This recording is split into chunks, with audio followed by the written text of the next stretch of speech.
Hi friends, మా పెరట్లో పెంచిన పూల మొక్కలండి. రోజు దేవుడి కోసం పూలు కోస్తూ ఉంటాను. ఈరోజు కూడా అలాగే కోస్తున్నాను. ఇవి చూడండి ఫ్రెండ్స్, గులాబీలు. ఇవి నాటు గులాబీ అండి. రోజ్ కలర్లో ఉంటాయి, గుత్తులు గుత్తులుగా పోస్తాయి. చాలా అందంగా కూడా ఉంటాయండి ఈ పూలు.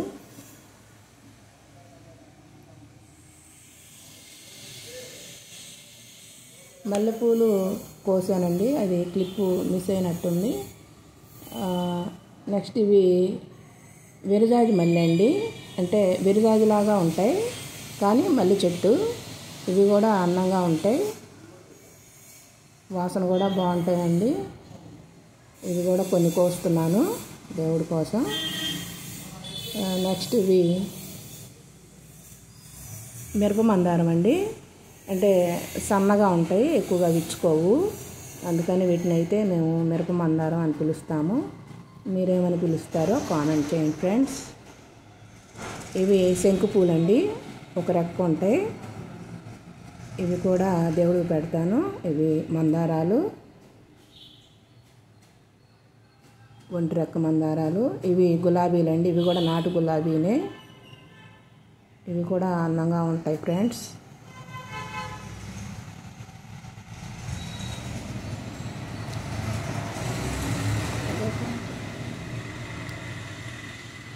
ఇవన్నీ కూడా రోజు పూజ కోసం కోస్తూ ఉంటాను. ఇవి శంకు పూలు, ఇవి ముద్ద శంకు అండి. ఇందాక ఒక రెక్కతో కోసాను కదండి, ఇవైతే ముద్దగా ఉంటాయి. చూడటానికి చాలా అందంగా కూడా ఉంటాయి. ఐదు రెక్కలు అలా ఉంటాయి. ఇవి కూడా ఎక్కువ పూస్తూ ఉంటాయి. రోజు కూడా ఈ పూలు పూజ కోసం ఉపయోగిస్తాను, శివుడికి ఇష్టం కదండి. ఇవి కనకాంబరాలు, నాటు కనకాంబరాలు కాదు ఫ్రెండ్స్. ఇవి అంటే కొమ్మలైనా బతుకుతాయి ఫ్రెండ్స్. వేరు లేకపోయినా నాటుకోవచ్చు, కొమ్మ నుంచి నాటుకుంటే చక్కగా పెరుగుతాయి.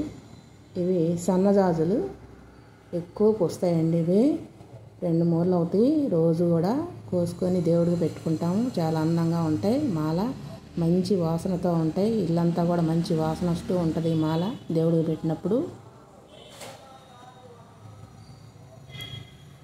ఇవండి మా చెట్లకు పూసిన పూలు, అన్ని రకాలు. మన సొంతగా మొక్కలు నాటుకొని చక్కగా మన చెట్లు పూసిన పూలతో దేవుడికి పూజ చేసుకుంటే చాలా మనసుకి సంతృప్తిగా ఉంటుందండి. నేను ఎప్పుడూ కూడా పూలు కొనను, మా చెట్లువే కోసి దేవుడికి పూజ చేస్తూ ఉంటాను. అదిగోండి గులాబీ లాంటి మల్లె, బొండు మల్లె అంటారండి అది. అవి కూడా చాలా పూలు పూసాయి మొన్నటి వరకు. ఇప్పుడు సీజన్ అయిపోయింది కాబట్టి తక్కువగా పూసినాయి. చాలా అందంగా ఉంటాయి గులాబీలాగా.